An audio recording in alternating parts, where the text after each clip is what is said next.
નમસ્કાર દર્શક મિત્રો, હું નવીન મહેતા ન્યૂઝ ઓફ કચ્છમાં સ્વાગત કરું છું। જોઈએ આજના સમાચાર। ફોકિયા દ્વારા 2 મેના રોજ શ્રમ કાયદાઓની સમજ ઉદ્યોગોને આપવા માટે ગાંધીધામમાં સેમિનાર યોજાશે।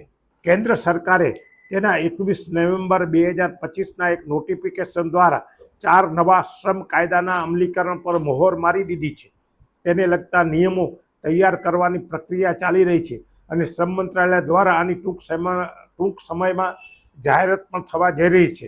આ શ્રમ કાયદાઓની સમજ ઉદ્યોગોને આપવા હેતુ સાથે ફોકિયાએ 25 ડિસેમ્બર 2025ના ભુજ ખાતે એક સેમિનારનું આયોજન કર્યું હતું। આ સુધારાત્મક શ્રમ કાયદાઓનું મહત્વ સમજાવતા આ 4 શ્રેણીમાં વધુ એક સેમિનારનું આયોજન complexity to clarity implementing four labour codes આ મથાળા સાથે ફોકિયા દ્વારા તારીખ 2 મે 2026 શનિવારના રોજ ગાંધીધામ ખાતે એક આયોજન કરવામાં આવ્યું છે। આ સેમિનારમાં નોલેજ પાર્ટનર તરીકે society of human resources professional Vadodara છે। Tolani Motwani institute of management studies આ સેમિનારમાં એકેડેમિયા પાર્ટનર તરીકે રહેશે।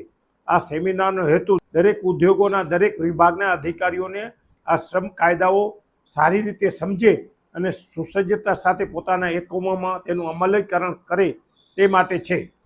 આ સેમિનારમાં અનેક નિષ્ણાંત લોકો આવી અને સંબોધન કરવાના છે તથા રાજકીય આગેવાનો પણ ઉપસ્થિત રહેવાના છે। આમંત્રિતો માટે સેમિનારમાં ભાગ લેવા માટે ઈમેલ પર રજીસ્ટ્રેશન કરાવી શકાય છે। દર્શક મિત્રો, આજે 28 એપ્રિલ 2026 આ હતા આજના સમાચાર। આવતીકાલે ફરી મળીશું, ત્યાં સુધી મને રજા આપશો। નમસ્કાર।